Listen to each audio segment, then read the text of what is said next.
Fighter जहाज कभी आप अकेले नहीं देखे होंगे, और इन जहाजों को आप देख के तो पकड़िए नहीं कि चपेट में जो चला आएगा बिल्डिंग गिरा देगी। में जाएंगे सर, 3-4 को एक साथ जाएंगे सर, फॉर्मेशन बना के ऐसे। सुपरसोनिक रॉकेट वगैरह, सुपरसोनिक मिसाइल, सुपरसोनिक सब कैटेगरी के मिसाइलें आती है सर, समझना क्या कि नहीं क्या। अब ये जो जहाज दिख रहा है ये अमेरिका का F-18 सुपर हॉर्नेट है, उसकी नेवी का। इतना तेज उड़ा है ना कि हवाओं को क्या किया है, काट दिया, हवाओं को काटा है। तो जब भी कोई चीज सुपरसोनिक उड़ती है तो उसके लिए दो समस्या, इसको हम लोग कहते हैं साउंड बैरियर। क्या कहते हैं? Sound barrier. तो एक तो साउंड बैरियर को क्या करती है, तोड़ देती है, जिस वजह से बड़ी तेज आवाज करता है, लगता है बिजली गिरी है यहाँ पे, जहां से जाएगा तो वहां पे। तो आप लोग के अगर कोई ऐसे जगह पे रहने वाला हो जिसके अगल बगल में एयर बेस हो, गोरखपुर में जगुआर जहाज का एयर बेस है। कोई गोरखपुर के आसपास का है? आप लोग को हमेशा फाइटर जहाज आते जाते हैं कि नहीं? उधर से तेज आवाज करता है कि धीमा? बहुत तेज आवाज करता है, बहुत तेज। गोरखपुर एयरबेस जगुआर का एयरबेस है, जगुआर जहाज रहती है, बहुत तेज आवाज करेगा, इतना तेज। छोटका एयरबेस के एरिया के अगल बगल का कोई आदमी रहता है ना, तो जब जहाज आने लगती है तो छोटे लड़का उनका लोग कान बंद कर देता है, उसकी मम्मी या कोई भी रहेगा बंद कर ना, तो चिल्ला। तो एक सोनिक बूम से आवाज क्या होती है, बहुत ही तेज, बहुत तेज हो जाती है सोनिक बूम से। एक ये खराबी है। दूसरा, इतनी तेज ये आगे से हवाओं को काटते हुए जाता है ना कि हवाओं में हलचल उत्पन्न हो जाता है। तो इसके पीछे एक तरंग उत्पन्न होती है। इसके पीछे क्या होती है? तरंग उत्पन्न। ये तरंग शंकुआकार होती है। कैसी होती है? शंकुआकार। इसे हम लोग कहते हैं शॉक वेव या प्रघाती तरंग। शॉक वेव या प्रघाती तरंग। इसके चपेट में जो चला आएगा बिल्डिंग गिरा देगी। अगर आपको किसी बिल्डिंग को क्षति पहुंचाना है तो इसके ऊपर से टकरा के नहीं, इसके ऊपर से फाइटर जेट को क्या कीजिए, हाई स्पीड में लेके गुजर, देखिए ये बिल्डिंग हिल ना जाए तो कहिए एकदम हलचल हो जाएगा। किसी पेड़ को गिराना है ना, बस कुछ नहीं करना है, फाइटर जेट लाना है, उसकी स्पीड को बढ़ाना है, आफ्टर बर्नर स्टार्ट करके सुपरसोनिक लेके चल जाना है। आफ्टर बर्नर क्या है, कैसे क्या है, ये आप साइंस एंड टेक का पार्ट जब आप बीपीएससी मेंस या यूपीएससी मेंस के लिए कीजिएगा तो आपको ये समझ में आएगा। समझ में आएगा कि नहीं? आफ्टर बर्नर स्टार्ट करके आगे बढ़े। किसी को दिक्कत?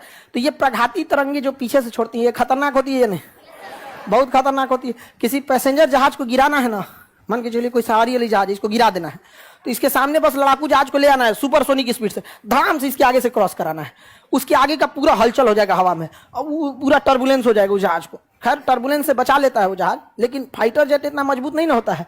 फाइटर जेट में मजबूती क्यों नहीं होगी, इतनी चुकी रहता है, आदमी बैठना ही नहीं है, पूरा धक लोहा लकड़ भर दो मजबूती, उसमें तो खोखला बनाना है आदमी बैठने के लिए। समझ आ रहा है कि नहीं आ रहा? तो ये बहुत ही ज्यादा डिस्टर्बेंस पैदा कर देती है, जिसे हम लोग शॉक वेव या प्रघाती तरंग कहते हैं। तो सुपरसोनिक का लॉस समझ में आ रहा है?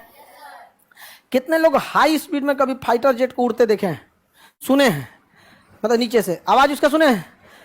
नॉर्मल होता है, तेज, बहुत तेज होता है, जैसे लगेगा ना कि मतलब दिवाली में पूरे शहर में जितना पटाखा फोड़ा जाता है ना, उसको 1 सेकंड में फोड़ दीजिए, आवाज करेगा भड़ाम से, एक ही बार बोलेगा, एकदम इतना तेज बोलेगा कि पूरे कंफ्यूज हो जाएंगे लोग यहाँ पे।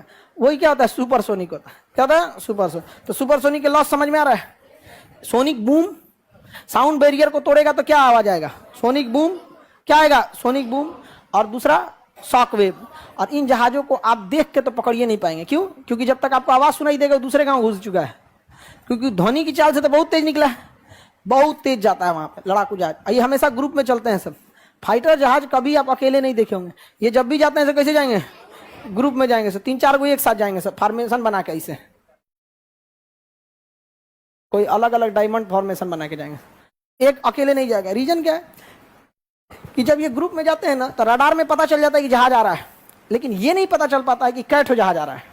रडार में दिख जाएगा कि वहां कुछ जहाज है, लेकिन कितना एग्जैक्ट नहीं पता चला, लेकिन वही दूर दूर रहेगा, अरे एगो उधर एक तो इधर एक तो इधर हो जाएगा। समझ में आ गया कि नहीं? तो 5-6 को रहेंगे सब, तो दुश्मन को पता ही नहीं चल पाए एक ठो है कि कैठो है। तो उधर से 2 जहाज आएगा मान के चलिए काउंटर करने के लिए, तो 5 को में से एक ठो इधर चला गया, एक ठो इधर चला गया, एक पीछे आ गया, आओ आओ बताते तो रहता मार तोड़ने से इधर से एक तो नीचे से दूर धार के निकल जाता है। समझ में आ गया कि नहीं आ गया? रनवे पे, अरे बैल कहीं का, तो रनवे पे चारों को एक के साथ उतारेगा सुपरसोनिक। एक बात बताओ गधा, तुम्हारा क्वेश्चन पूछने से पहले, ट्रेन जितनी स्पीड से दौड़ती है प्लेटफॉर्म पे उतने तेजी से घुसती है। गजब बेवकूफ क्वेश्चन करे कि सर ये रनवे पे कैसे उतरता होगा, धीमा करके उतरा जाता है कि इतने स्पीड में उतरेगा, तुम क्यों नहीं हटेगा? ये कब बनता है? जब साउंड बैरियर बनती है तब। गजब पागल ही करा कि रनवे पे कैसे उतरेगा, मतलब उतने स्पीड में तू रनवे पे उतारेगा? हाँ चक्का वक्का टूट टाट के उधिया जाएगा, मुंह हाथ थूथूर फोड़ लेगा सब यहाँ पर। यहां तुमको पटना में जहाज उतरते नहीं दिखती है? कितना स्पीड में उतरती है? 150 की स्पीड में उतरती है, 170 150 की स्पीड में, इससे ज्यादा तेज नहीं उतरेगी। उड़ती है कितना? 900 की स्पीड में। जब जाती है तो 900, तुरंत 900 तो बना नहीं लेता है, कुछ दूर पे जाने का धीरे धीरे नहीं स्पीड बढ़ाता है, शुरुआत में 900 बढ़ा ले। पूछ रहा है उतरेगा कैसे?